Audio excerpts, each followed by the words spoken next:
Y bueno, esta semana empezó con muchísima expectativa porque se iba a llevar a cabo la cumbre del G7, el grupo de los 7, que terminó siendo grupo de los 6 porque Trump intempestivamente agarró sus chivas y dejó plantados, sí, a nuestra presidenta Claudia Sheinbaum, pero a todos los demás también. Vamos a platicar de eso y vamos a platicar si este fue o no al final un blessing in disguise para la presidenta de México, porque pues no sabemos bien qué planes tenía ella y qué planes tenían todos los demás. No, hombre, pero para planazos los que tiene el Infonavit, que según ellos ya encontraron la forma de hacerle frente al problema de habitar de forma irregular una casa. Aquí se los voy a platicar, quédense con nosotros. Yo les voy a contar acerca de varios términos que hemos escuchado recientemente: gentrificación, turistificación, que en varias ciudades en el mundo son cada vez un problema más evidente. Esta semana el Museo del Louvre se desbordó en París, uno de los museos más importantes del mundo que rara vez ha cerrado en la historia. Pero de plano el personal dijo, no podemos más, estamos al borde de los nervios, estamos desbordados. Así que les voy a contar qué está pasando en París, en Barcelona, en la Ciudad de México y en otras ciudades con la turistificación y la gentrificación.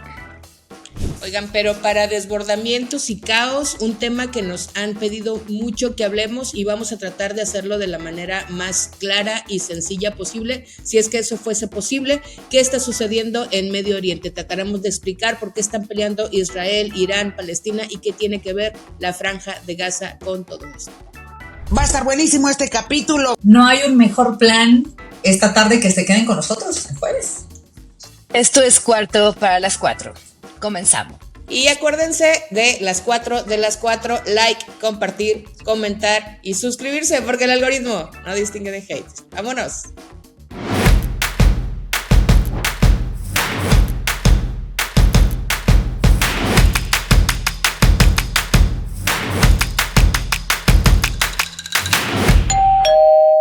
Estamos aquí una semana más, mucho tema, muy complicado, tema casi todos. Pero creo que es importante que empecemos hablando. Bueno, está con nosotros Gina Jaramillo. Me tardé así porque me tardé, Gina, ni modo. Ya no está. Se te fue la onda. Ya no está, Gina. Estaba con nosotros Gina Jaramillo como y ya Trump, no está. Como Trump nos la aplicó, nos dejó aquí vestidas y alborotadas y trámbale. Dijo, ¿saben qué? Voy a atender un asunto que tengo acá pendiente y pues bueno. Hizo un Trump. Nos acabas de aplicar no nada más la de Saskia, sino también la de Donald Trump. Gina Jaramillo, te desapareciste. Se desapareció mi Brenda, mi Gina del amor, pero bueno, ahorita que vuelva, por lo pronto está aquí también Brenda Peña. Hola, Brenda, querida. ¿Cómo están, queridas? Feliz jueves. Si es que se puede, ¿no? Si es que se puede decir. Dentro de lo que se pueda. Exacto. Y también nos acompaña hoy, por supuesto, mi Yuridia Sierra del amor.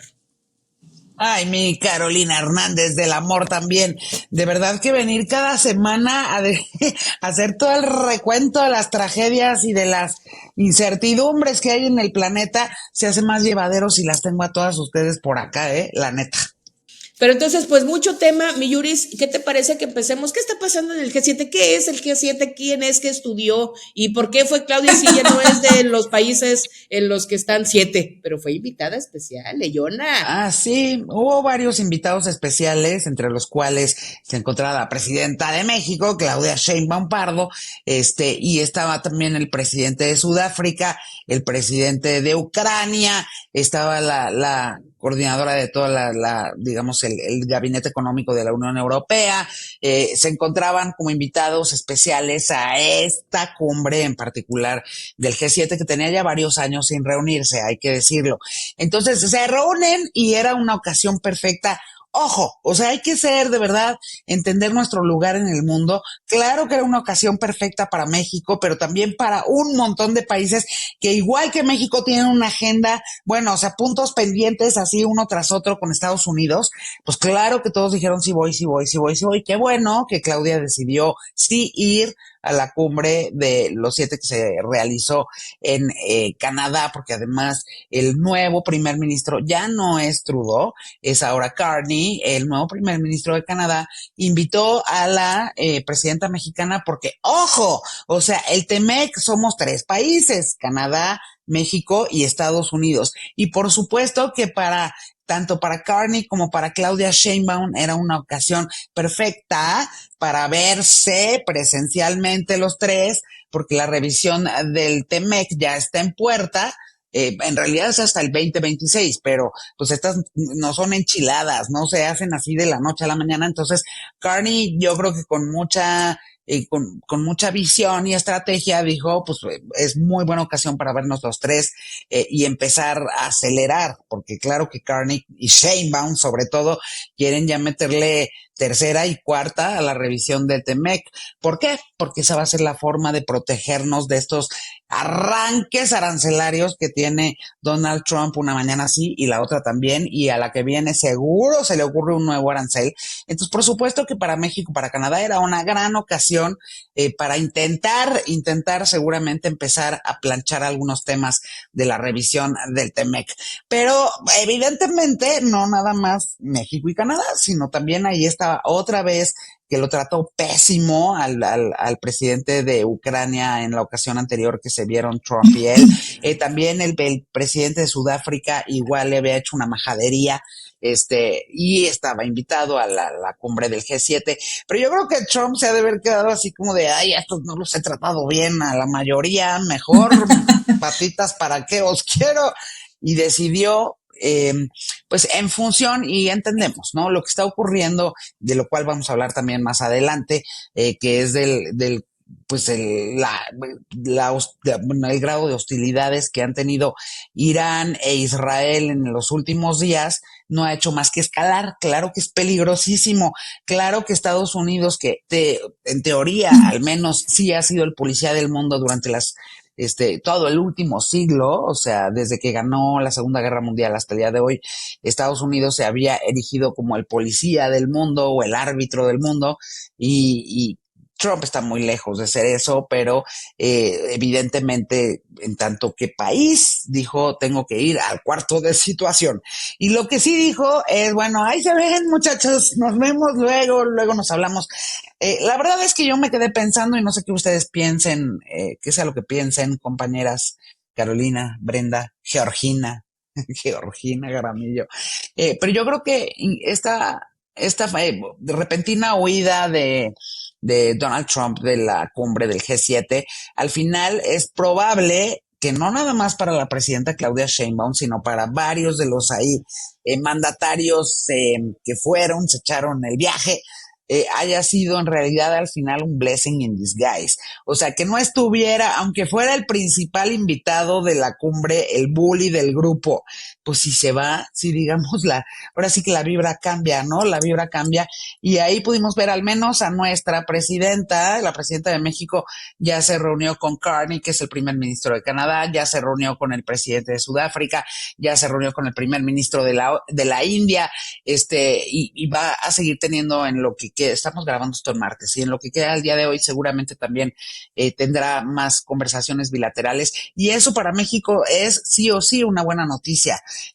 También le habló por teléfono Donald Trump a Claudia Sheinbaum, o Sheinbaum a Trump, es lo de menos, hablaron por teléfono, y él se disculpó con ella por haberse ido tan intempestivamente, y vaya, pues, siguieron hablando del tema de Medio Oriente, pero lo cierto es que ahí hay todavía una conversación pendiente. Ahora bien, yo creo que a lo mejor en una de esas es mejor idea que ellos hablen lo mínimo imprescindible, porque ahí siempre ha ganado Claudia. En las conversaciones telefónicas siempre ha ganado Claudia, porque es percibida en el mundo como esta mujer de cabeza fría y de temple, o sea, que no se sale de sus casillas con el presidente de la todavía nación más poderosa del mundo, que se ha salido de sus casillas con todos, sí o sí, todo el tiempo. Entonces, quizá es buena estrategia que sigan las negociaciones como han estado diseñadas hasta el momento, porque evidentemente ahí está Marcelo Ebrard, el canciller mexicano de la Fuente, Altagracia Gómez Sierra, Omar García Harfuch, o sea, y sus respectivos equipos, digamos, pues tejiendo lo que tienen que tejer, y no ha salido del todo mal, nada más ahí hay un arancel al acero y al aluminio que están generando dolor en México, pero hasta el momento la verdad es que no ha sido una mala estrategia. Y sobre todo si vemos las inversiones que México ha conseguido en miles de millones de dólares en los últimos meses, pues ahí quizá ahorita yo pensaría que a lo mejor una de esas hasta fue mejor idea que no se reuniera con Donald J. Trump, la presidenta de nuestro país. Ahora sí ya me callo porque me eché todo un rollo. A mí me encanta la idea de que Claudia reconozca que México no es una isla, como en su momento nos costó mucho trabajo que Andrés Manuel lo pudiera comprender. Y Andrés Manuel, las pocas veces, creo que solo fue una vez a Washington, cuando ya las cosas estaban muy mal con Estados Unidos. Entonces, me parece bastante prudente que Claudia Sheinbaum se esté separando de pequeñitas cosas, porque hay que decir que se ha alineado en muchas, pero se está separando, me parece, en unas que han sido bastante buenas. A mí me gustaría verla mucho participar, como en su caso lo puede hacer Giorgia Meloni, por ejemplo, ¿no? Que me parece una mujer que participa, que habla, que había una imagen que se hacía viral hace unas horas de haciéndole caras a Emmanuel Macron, por ejemplo, ¿no? Ya raya también en otra cosa. Pero yo no sé si realmente, leía algunas columnas y decían que Donald Trump realmente se fue porque se quiso ir y no era tanta la urgencia por lo que está sucediendo en el tema Irán, que se pudo haber quedado unas horas, haber hecho sus reuniones bilaterales con quien las tenía, pero que decidió irse porque así es él. No sé qué tanto es hacer caso de esto. A mí me parece que sí, lo que está pasando con Irán es importante, pero bueno, yo celebro que Claudia Sheinbaum haya decidido ir, haya sido como haya sido. Quedarse. Sí, quedarse. Sí, exacto. Yo coincido en esta parte en la que diplomáticamente hablando, la presidenta está tomando un papel mucho más abierto hacia el mundo, que nos vean con cierto respeto, con una postura con una investidura realmente, ¿no? Con esta investidura que ahí es donde tendría que ser importante.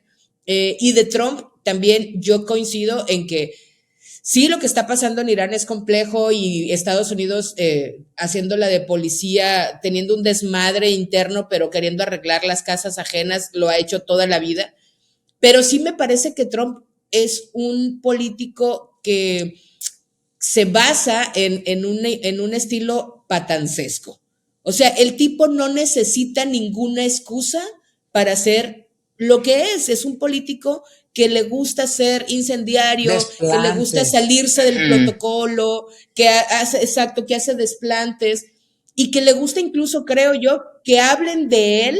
Claro, que es el clásico vato que quiere que hablen de él, aunque sea mal, ¿no? Y entonces se va porque entonces lo vas a notar que se fue, sobre todo pensando que tiene un montón de pendientes con un montón de países, pero es una forma arrogante de decir, me da exactamente igual, ahorita vengo, voy a arreglar un pedo que no es mío, pero sí es suyo, porque Estados Unidos tiene mucho que ver en todo. Y es más importante que esto, ¿no? Pero justo, pero todo eso es más importante Exacto. que ustedes. Tú, Gina, ¿qué lectura le das?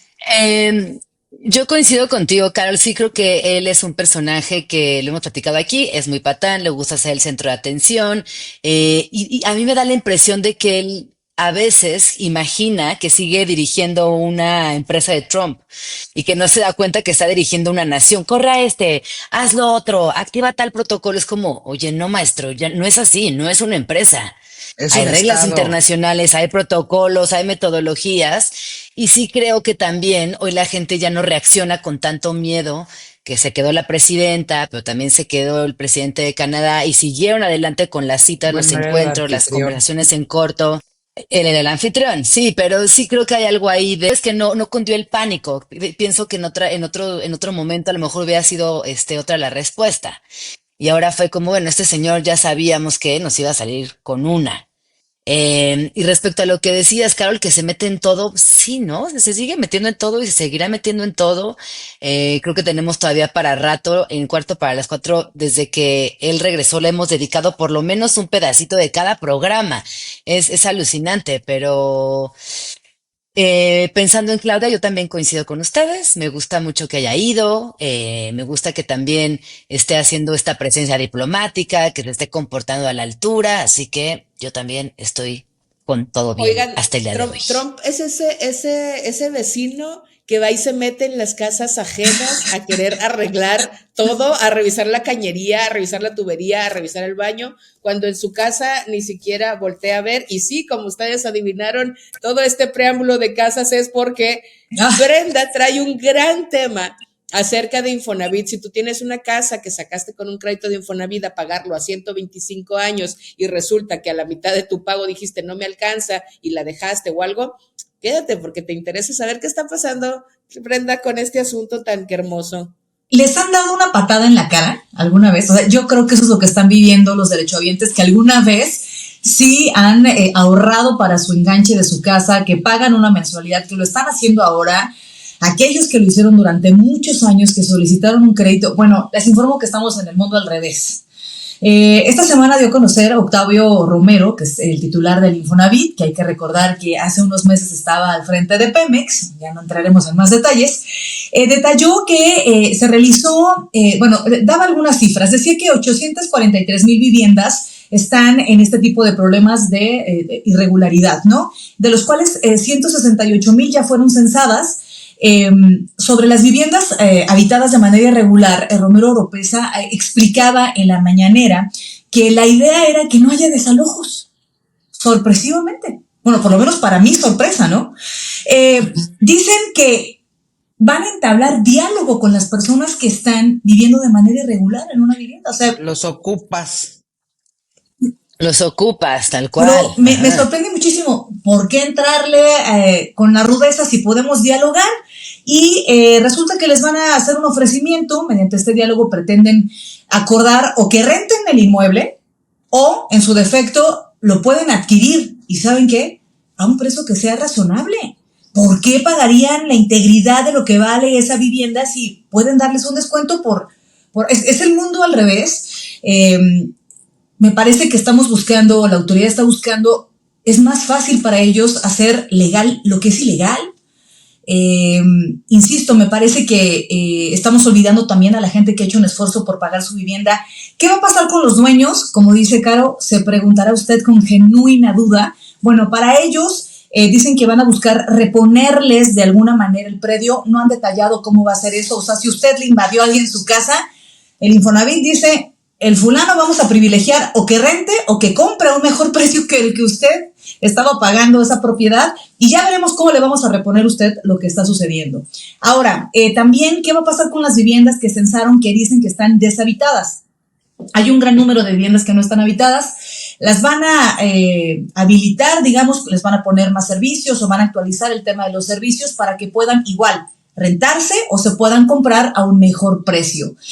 A mí me encantaría saber qué es lo que piensan ustedes, pero yo creo que en verdad es el mundo al revés. Vives invadiendo, ese es el mensaje, vives invadiendo, aquí te vamos a premiar. Yo sí, me parecería para la gente que nos está escuchando y recibió mensajes que fueron de los, ¿no? De esos que se vuelven súper virales a través de las redes sociales y también de los WhatsApps, o sea, los ocupas y, o sea, todas las casas, que fueran ocupadas por personas que no tenían nada que ver con la propiedad de ese bien inmueble. Ojo, es importante subrayar que este anuncio se hizo exclusivamente para las viviendas ocupadas, o sea, que habían caído en impago por parte de los dueños originales o de quien había tramitado el crédito Infonavit para hacerse de una casita, y quienes cayeron en impago, o sea, que ya no pagaron sus mensualidades y abandonaron sus casas o departamentos, que son departamentos casi todos, y alguien más los ocupó. Esos son a los que se refiere esta noticia. Es importantísimo, me parece, para tranquilidad de la gente, hacer esa aclaración. Fíjate que después de que lo estuvimos platicando nosotras en el chat, yo busqué ese día en la noche a un especialista en vivienda, en temas de vivienda en radio, y él me explicaba esto con muchísima puntualidad. Es nada más en el caso de las viviendas ocupadas, las viviendas del Infonavit. Eso no quiere decir, ojo, que no haya viviendas ocupadas de manera muy agresiva y fraudulenta que no sean del Infonavit, pero no caen en digamos, en este anuncio que hicieron en la mañanera con Rosa Isela haciéndose cargo de la mañanera porque Claudia está en Alberta, Canadá. Entonces eso es muy importante. Y la otra cosa muy importante es que me explicaba el especialista que el Infonavit lo que no quiso aventarse fue justamente como todos los juicios, todo el camino legal que llevaría a los desalojos en un caso o a las restituciones en el otro, y entonces por eso están haciendo este caminito legal que a juicio del especialista va a ser muy poco efectivo, porque como me decía él, ¿y qué están pensando las autoridades? Que los ocupas van a decir, ay, sale, yo estoy aquí viviendo gratis, sale, ahora sí yo quiero pagar el departamento, seguramente no va a pasar.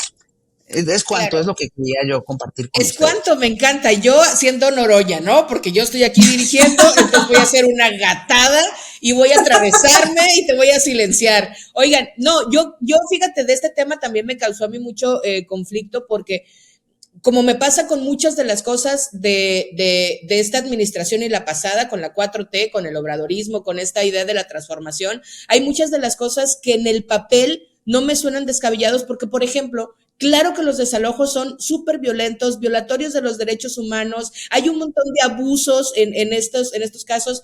Conseguir una vivienda es absolutamente imposible para muchas generaciones, sobre todo las nuevas generaciones, con salarios precarizados, con el outsourcing, que no estás dada de alta en el seguro más que con 5 pesos, nunca te va a alcanzar para comprar una casa. Es muy desalentador para las juventudes saber que nunca van a poder ser dueños de las casas. Entonces, como que en el papel, la idea de que si alguien que tuvo un crédito y lo dejó de pagar porque no le dio la vida para pagarlo, por situaciones que tienen que ver también con una falla en el sistema laboral que tenemos en este país, tengan facilidades, me parece hasta ahí algo que resolvería un problema, justo como decía el especialista Yuris, un problema que en un juicio, al final terminaría en eso. Si tú vas a un juicio porque no puedes pagar, te vas a tardar 2, 3, 4 años y al final lo que vas a hacer es que te hacen una quita y tú finalmente pagas lo que puedes pagar, ¿no? O sea, te estás ahorrando eso.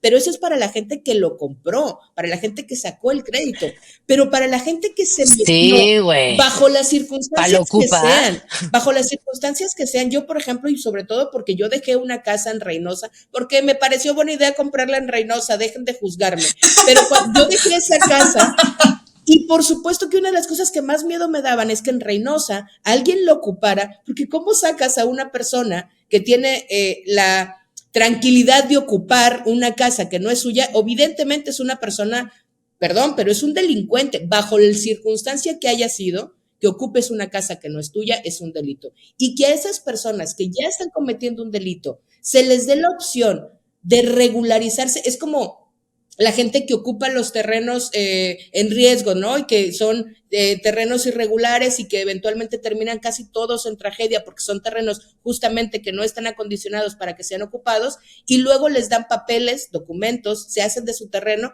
y el terreno sigue siendo inhabitable porque eventualmente con una lluvia se va a caer y tenemos estos desastres horribles. Entonces, sí creo que en el fondo es una profundidad de desigualdades terribles de gente que no puede conseguir una casa, pero como muchas de las cosas que hace la 4T, en vez de buscar una solución que de verdad atienda el problema de raíz, hacen como poner curitas a todo y como que pintar por encima del moho y de la humedad y de todo como para que no se vea. Y a mí eso me parece muy, muy peligroso. Gina Jaramillo. No, y esto, yo coincido contigo en que tiene que ver mucho con la desigualdad. Sabemos que muchísimos terrenos, casas, departamentos están ocupados hoy por una grandísima necesidad, pero sí creo que es injusto, en toda la extensión de la palabra, que estas personas ahora tengan acceso a esa casa. Creo que se tendría que replantear este proyecto y entender qué está pasando con quien dejó la casa porque se tuvo que ir viviendo en un lugar peligroso, porque la tuvo que dejar por falta de flujo financiero, pero qué pasa si esa persona tiene familiares que quizás puedan entrar al quite, se les puede acercar un crédito, es decir, hay quizás muchas personas antes en esa línea familiar que quien directamente ocupó la casa ilegalmente. O sea, creo que el proyecto tiene como una maniobra de mejora, pero así como se plantea y como estamos entendiendo hasta este momento, yo lo encuentro injusto por todos lados. Yo me pongo a pensar, cuando fue pandemia, mucha gente se quedó sin chamba y a lo mejor accedió al primer seguro que te da el Infonavit y te va dando ahí un plan pero hay gente que no se pudo recuperar económicamente o le ha costado muchísimo después de la pandemia. Por esa parte, o sea, pensar en eso sí me da de verdad molestia y me parece injusto, ¿no? Yo creo que esa es la palabra. A mí lo que me da mucha molestia es que alguien que se apañó el terreno se lo pueda quedar. Eso me parece gravísimo, gravísimo. Básicamente lo que está haciendo el gobierno, el Infonavit en este caso, es no hacer su jale, porque claro que es más complicado buscar una solución profunda a un problema profundo, es mucho más fácil dar una solución por encimita. Yuri. Y antes existían, eso me decía también el especialista, que antes existían muchos despachos, ¿no? Que se encargaban de realizar este tipo de gestiones. Incluso algunos buscaban a lo mejor que el dueño anterior le diera opciones de compra, o les vendías la deuda, ¿no? A los ocupas o a los nuevos ocupantes, en fin, o sea, había como canales de negociación desde los despachos legales, pero entonces también las autoridades desde el sexenio pasado prohibieron la existencia de este tipo de despachos. Y claro que prohíbes la existencia de este tipo de despachos y a ver qué burocracia gubernamental se sienta a la mesa a estar resolviendo estos diferendos, ¿no? O sea. Y es un problema muy, muy profundo porque tiene que ver con el acceso a la vivienda, que es un derecho sin duda alguna, y somos los únicos seres que pagan por vivir en un lugar y a veces que trabajamos solo para pagar, para vivir en un lugar. Y el derecho a la vivienda es algo de derechos humanos tal cual, pero que tiene muchas raíces porque no solo es este asunto de Infonavit y las personas que ocupan, sino también la gentrificación, pero también gente, que ahorita nos va a platicar Gina justo de eso, gente que se tiene que mover de su lugar por esta nueva término que es la turistificación. ¿Lo dije bien? Seguro no. Lo hice perfecto, madre, perfecto. Oye, reina, háblanos de esa cosa de la turistificación. Bueno, la turistificación y la gentrificación, como bien les decía, son dos términos que últimamente escuchamos constantemente.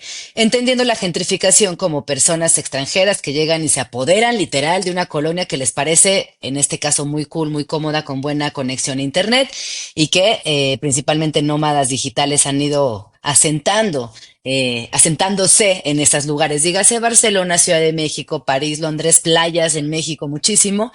Pero hoy les quiero platicar Porque acerca de lo que está pasando. Chido, la gente es padre, el clima está chido, la gente es padre y la comida deliciosa y además, en efecto, me sale más barato. Te sale mucho más barato con tus dolarucos estando aquí en la Ciudad de México, pero ¿qué pasa con todas estas personas que estamos desplazando?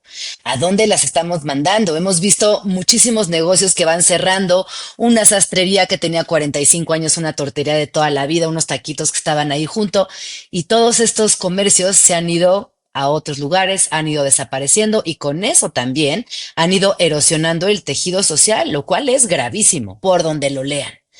El día de ayer, el Museo del Louvre amaneció, cerrado con candados, algo que no habíamos visto nunca. Por ahí en la Segunda Guerra Mundial cerró un día. Y es que resulta que la cantidad de turistas que llegan a este museo ha llegado a un punto de no retorno. No hay personal que aguante esas jornadas laborales, estar diciéndole a la banda, no toques este cuadro, no te acerques, por aquí el baño, por allá el... Silla. No te sientes en esa silla. Sí, claro. Entonces, ayer se descontroló esto, salieron todas las personas que trabajan ahí a decir basta.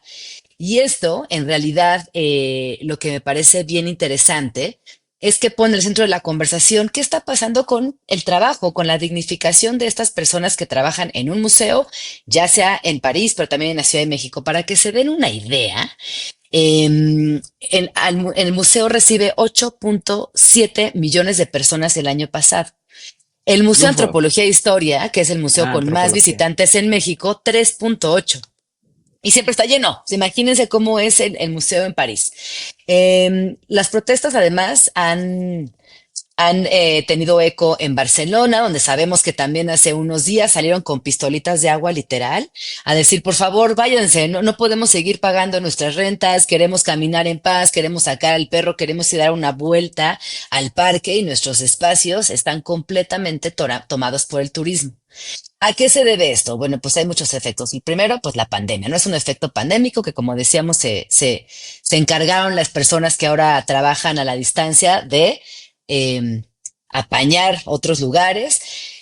Otra tiene que ver también con el efecto TikTok, que yo no lo sabía, pero antes de venir al programa estuve leyendo al respecto, y es que hoy, gracias a las redes sociales, lugares que antes no eran conocidos, que eran secretitos, joyitas en cualquier continente que ustedes quieran, hoy se dan a conocer, se viralizan y la gente llega, pero en miles y miles y miles de personas. Lo mismo pasa con Venecia, que sabemos que ya cobra la entrada los días de alta demanda. Lisboa congeló nuevas licencias de alojamiento turístico en 19 barrios, donde las rentas ya superan los porcentajes habituales. Y bueno, repito, en la Ciudad de México, que es un imán de nómadas digitales, nos estamos enfrentando con un éxodo silencioso de familias que no pueden pagar las rentas. ¿Qué piensan ustedes? ¿Qué vamos a hacer al respecto? Carla Escofí por ahí ha hablado mucho de esto. Yo les recomiendo que cuando terminen de ver Cuarto para las 4 también escuchen lo que dice ella, porque de hecho ha escrito 2 libros al respecto. Y sí creo que estamos frente a algo que tendríamos que hablar más, que prestarle más atención, porque estamos a nada de también ser víctimas. Es decir, esta ciudad se está transformando y sobre todo se está encareciendo y pues es preocupante. ¿Qué piensan ustedes, chicas? Carla Escoffier, padrísima, le sabe muchísimo al tema, en efecto, échense un clavado, pero tú también, Carolina, has escrito al respecto de esto, ¿por qué no nos das también más, ahora sí que más elementos para entender el tema? Sí, de hecho, obviamente no desde el ángulo. Carla tiene como todo este bagaje muy académico, muy operativo. Ella es abogada, ha estado muy metida en este rollo, sin duda, es un referente de estos temas. Yo en los audiolibros toqué el tema del desplazamiento forzado, pero tiene que ver, uno de los desplazamientos forzados tiene que ver con gentrificación, tiene que ver con este despojo y desalojo de la gente de sus espacios, con este desprecio por el barrio, porque además impactan un montón de cosas. Yo platiqué con algunos expertos sobre el tema y hablaban del desarraigo, que a mí me pareció una palabra súper conmovedora, el desarraigo de tus espacios. Creo que eso es bien brutal porque justo la palabra es te orillan, es decir, te mandan a las orillas a que te busques una vida allá, porque todos los accesos que tienes en el centro de la ciudad, y hablando solo de la Ciudad de México, pero sucede cada vez en más estados, esos centros están ocupados por estas personas que tienen un alto poder adquisitivo, es decir, estás blanqueando, estás con poder adquisitivo, pintando la ciudad de otro color y a la gente que ha tenido toda la vida viviendo ahí, desplazándolas. Y sucede en Ciudad de México, pero en un montón de cosas. Yo lo hablé en el libro, en el audiolibro que se llama No Podemos Habitar, también se lo recomiendo bastante, porque vienen historias además, es decir, están los datos, pero vienen historias porque dejemos de pensar en esto como datos. Pensemos en personas, son familias que se están moviendo hacia un espacio en donde su trabajo se queda en un lugar y su casa se queda en otro lugar, ni me alcanza la pantalla para ponerte qué tan lejos le queda su lugar. Y entonces tienes una ciudad que se mueve todos los días, del trabajo acá, y eso genera un montón de problemas más de calidad de vida. Y es cuando siempre hablo yo de cuando la gente dice, es que la gente no lee, no papi, porque se pasa 4 horas moviéndose de su casa a su trabajo. Eso tiene que ver con gentrificación. Y además pues, no se pueden sentar en el metro a leer, o sea, exacto, porque todavía si pudieran sentarse en el metro y se van echando ahí. Pero se les moja el metro, no, se les cansa, es que estar a las vivas ahí, para salir de Tacuba. Exacto. Entonces, sí, es un gran tema, No Podemos Habitar, vayan por favor, este es su anuncio comercial, en audio libre lo puede usted encontrar. No, y si lo pensamos más a fondo, pues es esto que Carol hizo favor de investigar, digo favor porque de verdad es bien importante que lo tengamos presente. Es algo que quizás antes veíamos muy lejano, que sabíamos que en Europa empezaba a pasar, pero que ahora lo vemos en nuestras playas. O sea, de verdad es que es indignante que las personas que nacieron en Cancún nunca puedan ir a la playa. Porque son playas privadas, son es club de playas de hoteles, porque cuestan $100 de entrada. Es que es como, o sea, ¿en qué momento nos volvimos este universo donde no permitimos a las personas que nacieron, crecieron, viven y trabajan en esos lugares no accedan a las playas? Habla de clasismo, habla de diferencia económica, habla de degradación, habla de ruptura del tejido social. Y es que esto a mí sí me parece bien, bien grave, y ojalá que esto que está pasando en Europa, que ha sido tan visible, que ha generado tantas marchas, tenga de verdad algún rebotito en la Ciudad de México. Y es que algo tenemos que hacer. Y no digo que salgamos con pistolas y ataquemos, no a la violencia, jamás violencia, pero sí tenemos que No tener autorizamos políticas violencia. públicas dignas. No autorizamos violencia, pero sí tenemos que dignificar a nuestras poblaciones y ser parte también de la solución. Sí. Este problema a París particularmente lo ha afectado desde hace ya una década al menos, y no han encontrado todavía la mejor solución. Han grabado el alquiler digital, ¿no? O sea, porque pues ahora nos podemos ir y rentar una casita por una semana o un mes, a prácticamente cualquier ciudad del mundo, la que digas. Pero en realidad es que todavía no han encontrado la manera de regular estas, digamos, porque son presiones que generan el alza de precios en un montón de ciudades en el mundo, y todavía no encuentran, digamos, el lugar en el que todo el mundo esté contento, porque hay, al contrario de lo que pensaríamos, sí hay mucha gente muy contenta de poder rentar su casa. Es más, se salen y se van a casa de la Carol, ¿no? Así de, oye, Ocupan una casa de Infonavit que les dé el Infonavit. Exacto, Exacto. me recibes en tu casita un ratito porque me están rentando chido mi Por departamento ejemplo, acá. claro. Entonces yo me quedo un mes, ¿no? En tu casa, y a mí es una entrada de dinero para mí. Entonces también hay gente que dice, no, espérense, o sea, ¿por qué van a echar para atrás esa oportunidad de negocio que yo como propietario de lo que sea tengo? Y es una forma también de generar, de crecer mis ingresos, ¿no? Al mes, en fin, pero no han encontrado. En París ya llevan y han hecho varios intentos para impedir, ¿no? Y ponen, bueno, pues ok, sí lo puedes rentar, pero no más de 3 semanas al mes. En fin, han puesto todo tipo este, de candados para intentar estas Con alzas y poco estos, éxito, ¿no? Al final de cuentas. exacto, con Fíjate, poco éxito. yo leía que particularmente este museo ya tenía necesidades específicas. Emmanuel Macron también en principios de este año había lanzado un programa que creo que llamó, si no me equivoco, Nuevo Renacimiento, y había dicho que había lo que preocupaba a los especialistas era el estado de las obras, que necesitan cierta temperatura y que justo había variaciones de temperatura por la afluencia, por las condiciones del inmueble, y que se pudieran afectar algunas de las obras. E incluso tomaron la medida a principios de este 2025, a aquellos que no fueran de la Unión Europea, los turistas, les iban a cobrar una lana extra y que con eso iban a financiar esta remodelación que iba a tardar bastante, ¿no? Que dicen que va por ahí de los 800 millones de euros, más o menos, ¿no? Pero te voy a decir que lo que pasa realmente de fondo no es que vayan a ver la Mona Lisa y que les fascine el arte. De fondo tenemos una experiencia que va conectada directamente con redes sociales. Yo fui al museo, estuve aquí, miren la pieza, porque hay muchísimas obras de arte, hay masterpieces que nadie está observando, que nadie está tomando en Que son consideración. O maravillosas. sea, por supuesto, es que lo que es grave es que todo tiene que ver con el vean dónde estoy. O sea, al final es un poco eso en el caso del museo, específicamente de las obras más famosas de ese museo. Yo, de hecho, antes de llegar al programa veía listas que ha hecho gente de París de por favor vean estas colecciones más chiquitas que son gratuitas, vacías. Con obras también renacentistas, con obras también del medievo, con obras que valen muchísimo la pena, pero que no les importa. ¿Por qué? Porque no es la de TikTok, porque no es nuestra Gioconda Que no son adorada de la virales. vida. No Y son además es de virales. este Entonces tamaño, ahí, o sea, además casi del tamaño de la pantalla. Les aviso, si ustedes planean ir próximamente al sí. Louvre, es la Mona Lisa, la Gioconda, es de este tamaño. Y los aperres para verla, Es hablábamos Sí. del metro Valderas hace exacto, ratito. sí. Bueno, pues así se pone para ver a la Mona Lisa, que de verdad no es chiste, es de este tamaño que Y están como ustedes dice viendo Gina, aquí. para tomarse la Así, foto la solamente porque foto. no hay mucho más profundidad en eso, Que pero eso habla ni la ven, también del asunto nada más están de así con su celular con la ni Mona están Lisa atrás, o disfrutando el sea, momento.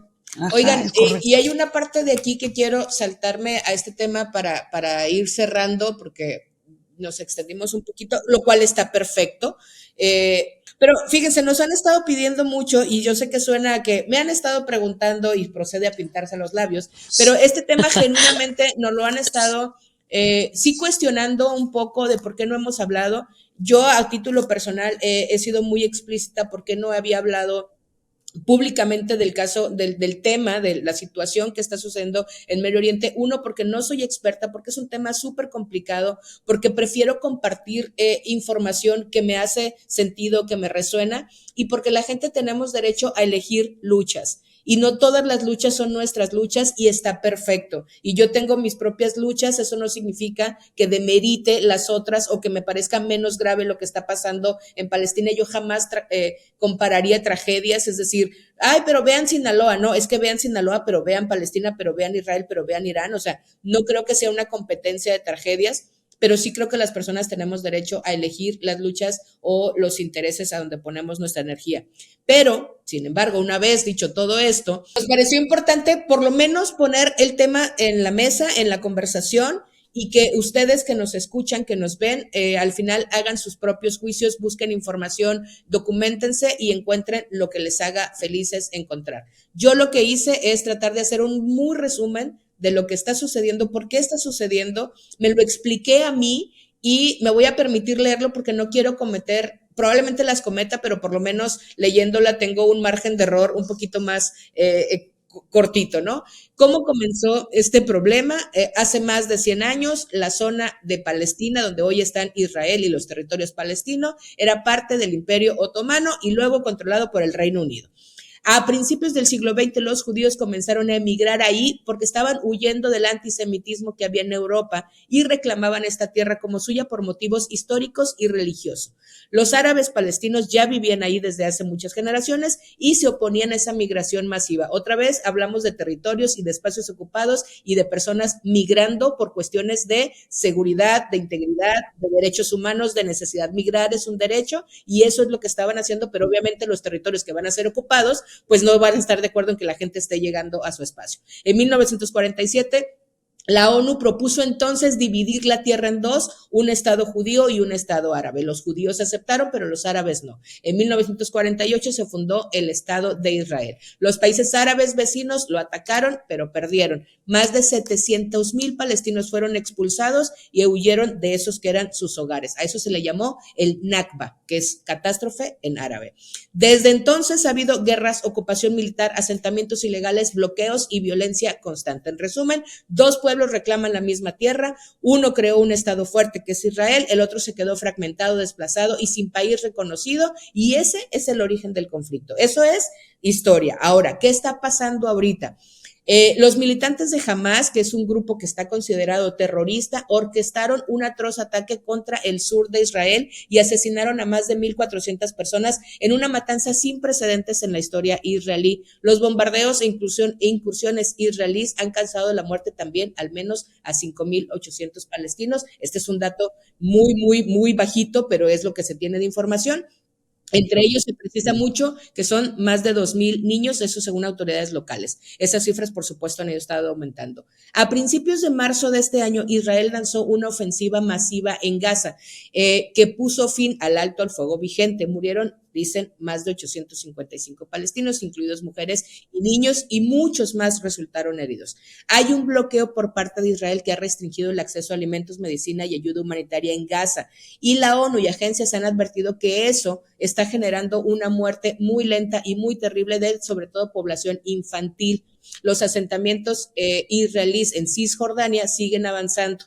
Ahora, hay gente que está hablando de derecho a la autodefensa como Israel. Israel tiene derecho a proteger su población de ataques terroristas. Este argumento es el argumento central de la gente que defiende, digamos, no quería usar esa palabra, pero no encontré otra, que defiende lo que está pasando. Dicen que grupos como Hamas, que gobierna Gaza, lanzan cohetes hacia zonas civiles de Israel y realizan ataques armados y que entonces ellos tienen derecho. Afirman que Israel no inició el conflicto, sino que responde a provocaciones y agresiones, y las operaciones militares son entonces una medida reactiva y no ofensiva. Jamás, dicen, usa civiles como escudos humanos. Se acusa a esta organización de operar en hospitales y en escuelas que impide que tengan como estos ataques quirúrgicos que sí pudieron tener con Irán, pero ahorita vamos a hablar de eso. Israel afirma que ellos advierten antes de los ataques por medio de panfletos y llamadas y mensajes que va a haber un ataque para que la población civil se pueda ir. Hay un bloqueo de seguridad que llaman Israel, dice, es un bloqueo de seguridad, no un castigo, sino un bloqueo para que evite el ingreso de armas y explosivos a la franja de Gaza. Pero también del otro lado se habla de una desproporción de la fuerza. Ya voy a terminar para que cerremos ahí. Hay una desproporción en el uso de la fuerza. Y citan que Israel responde con bombas, algo que serían cohetes caseros. Esa es la comparativa. Israel tiene uno de los ejércitos más sofisticados del mundo, mientras que Gaza carece de ese tipo de defensa. Las ofensivas matan a miles de civiles, destruyen hospitales, escuelas y viviendas, lo que se considera una violación de los derechos internacionales. Hay crímenes de guerra, acusan de crímenes de guerra, porque lo que ocurre en Gaza no es una defensa, sino un castigo colectivo. Organizaciones, Amnistía Internacional, la ONU y Human Rights han documentado ataques deliberados contra la población civil. Esto no es un conflicto, se dice que es una ocupación militar y el problema no es Hamás, sino la ocupación. Israel usa, dicen los que están defendiendo este acto, Israel usa a Hamás como un pretexto para la violencia que ya existía desde antes de su creación y aplican, y aquí es una de las cosas que me parece muy grave a partir de todo lo que es gravísimo aquí, utilizan un poco el disfruten lo votado. Hamás es un grupo que fue votado por la población de Palestina, pero en el 2007 y fue votado para sacar a un grupo peor y entonces a partir de ahí todo se fue un poco a la mierda y debrayó en lo que está pasando ahora, pero muchos argumentan que la gente que está en Gaza votó por estos, nada más que en Gaza ya casi todos se murieron y los que votaron por ellos pues ya no están ahí. Ese es como a rasgos muy, muy generales, de verdad hice un esfuerzo muy, muy fuerte para tratar de ser muy puntual, pero al final de cuentas, aquí lo que yo creo, y ahorita las dejo hablar y a reserva de lo que ustedes piensen, en que cada persona tiene que documentarse, independientemente de la postura que decida tomar, ser muy vocales, no son tiempos de ser tibios. Hay que ser muy vocales. En cuestiones de racismo se dice no basta no ser racista, sino hay que ser antirracista. No basta no ser clasista, sino hay que ser anticlasista. Creo que estamos viviendo momentos muy, muy violentos en el mundo y es tiempo de que nos pongamos firmes en una postura, la que sea que a ustedes les haga sentido.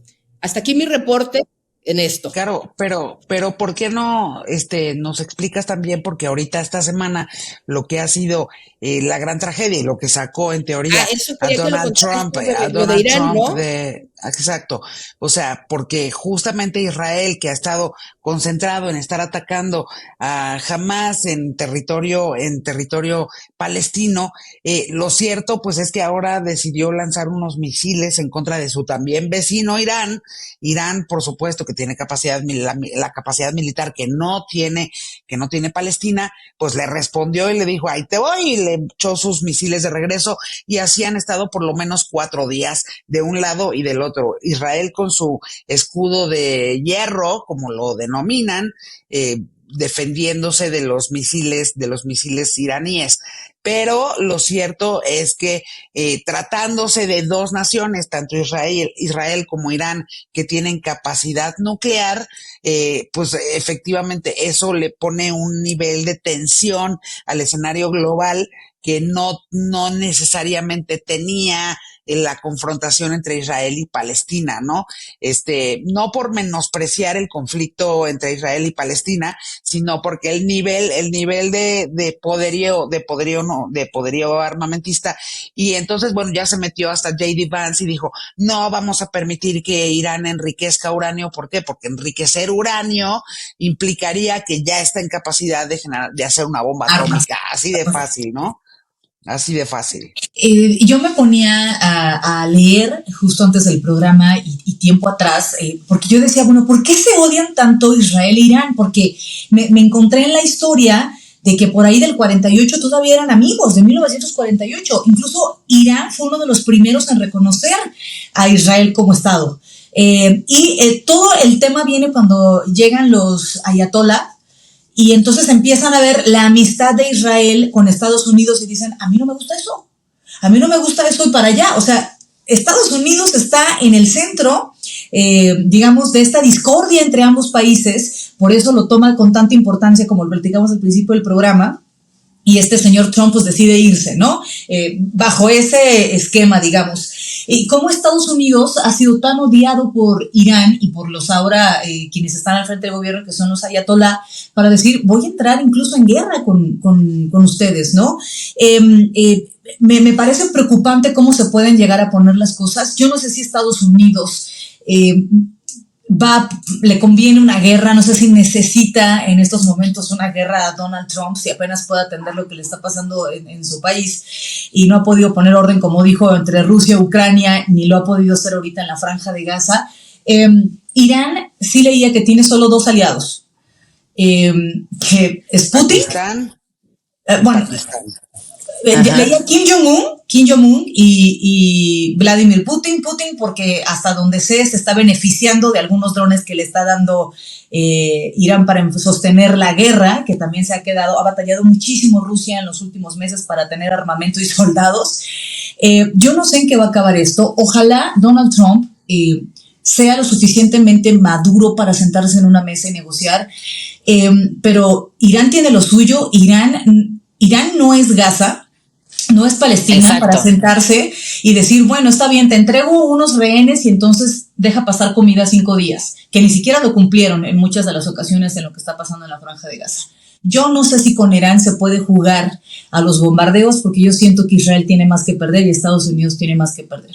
Pero además estamos viendo a 2 personajes vaya, o sea, en realidad lo que implican sus juegos de guerra para el mundo y para sus propias sociedades, para sus propios pueblos, tanto el israelí como el global norteamericano y global todo Occidente, pero pareciera por momentos que tanto a Donald Trump como a Benjamín Netanyahu, de verdad, lo único que les tiene con pendiente es qué se va a decir cuando ellos estén muertos, ¿no? ¿Qué lugar van a ocupar ellos en la narrativa histórica que se haga de este arranque del siglo XXI?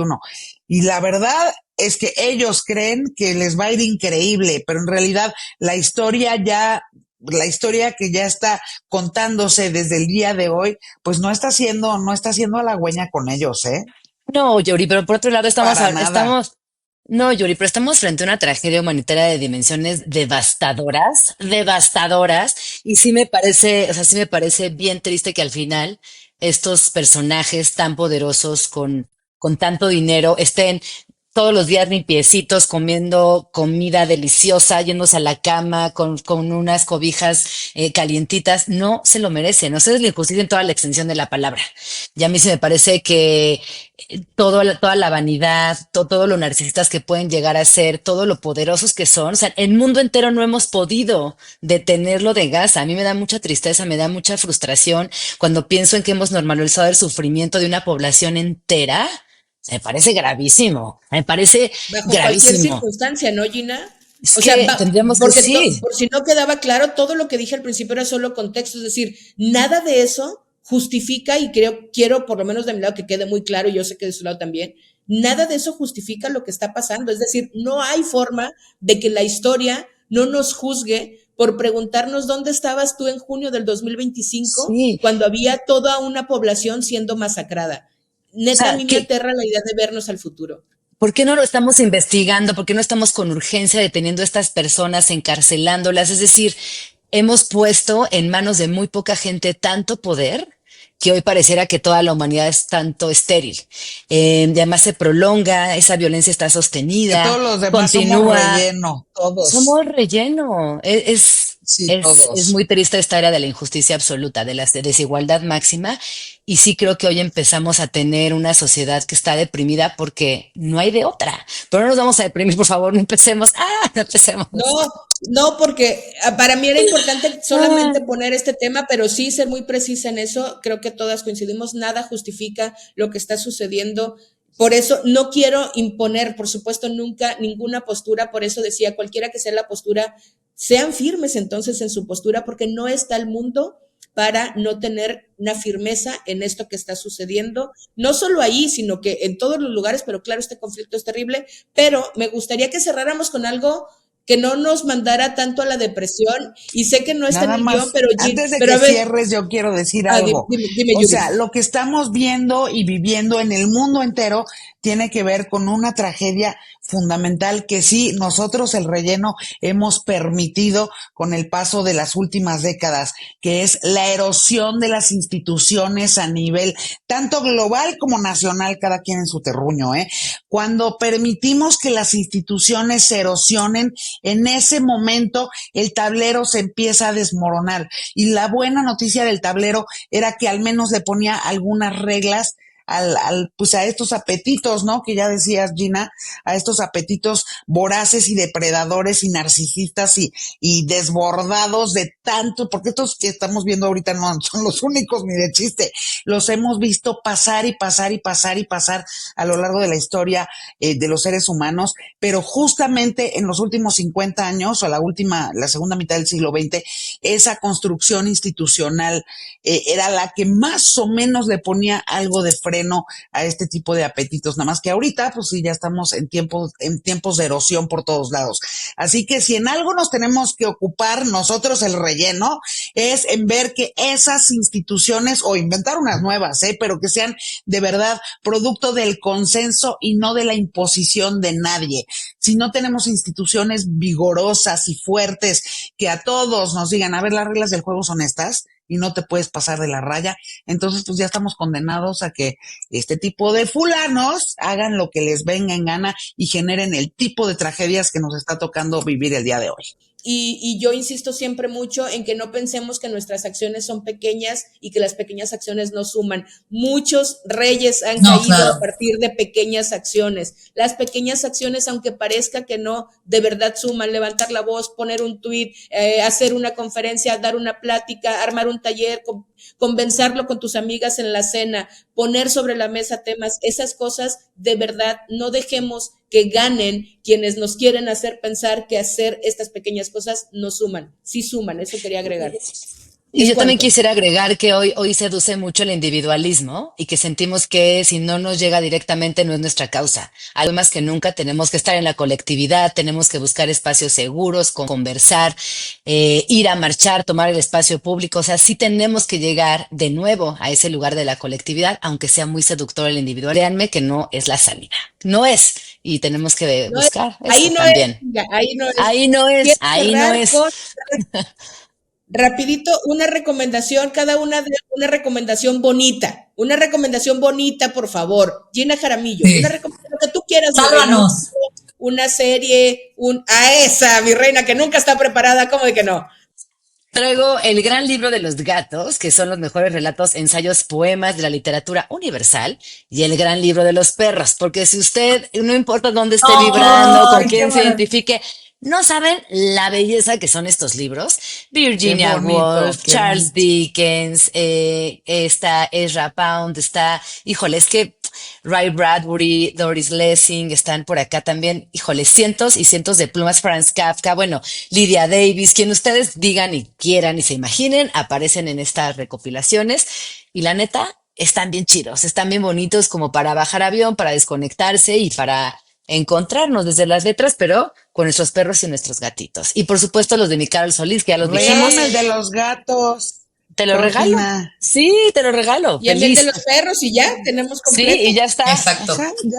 Y sí quiero recomendar también el trabajo que hizo mi Carol Solís porque es una gran investigación, son audiolibros y vale la pena escucharlo también, tener toda la historia completa, pero como bien mencionó ella, no desde los datos, sino de la historia, el desmenuzar, el ir más profundo. Así que bueno, esas son mis recomendaciones el día de hoy.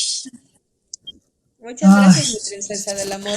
Oigan, pues si les parece, vámonos haciendo menos porque se nos hizo un poco larguito el programa, pero valía la pena poner todos estos temas sobre la mesa. Les queremos agradecer muchísimo por habernos acompañado, Gina Jaramillo, Yuridia Sierra, Brenda Peña. Han sido un excelente cuarteto. ¿Es cuánto, compañeras? Acuérdense. ¿Es cuánto?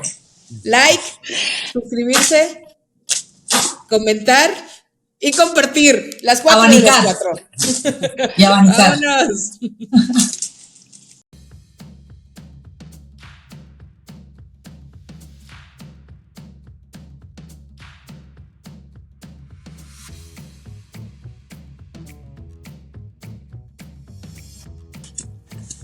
Está batallando mi Gina del amor para entrar. ¿Vienes la próxima semana entonces? a la Ciudad de México? No sé, porque yo no sé si en esa mesa me vayan a volver a invitar. Este chisme, si usted quiere saberlo y esto va a quedar en los bloopers, pague Patreon. Exacto, los bloopers los vamos a empezar a cobrar porque son buenísimos, Correcto, la neta. porque a mí, mire, lo que me gusta es que me llenen el hocico de dinero. Ándale. ¿Qué estará haciendo la Chávez? Hola Chávez, hasta Hola, donde Chávez. estés te mandamos Hasta besos. donde quiera que estés. Valentina Jaramillo, ¿qué onda? Ahora la vas a regañar tú, Carol, porque sabes Pero que durísimo. a mí me aplicaste. Pero me voy a poner bien seria, güey. Tú y Ana Paula me aplicaron la... Ay, no voy a poder, se me va a romper el corazón. ¿Qué signo eres? Carol. Libra. ¿Y tú, Brenda? Yo Virgo. Tú, Virgo.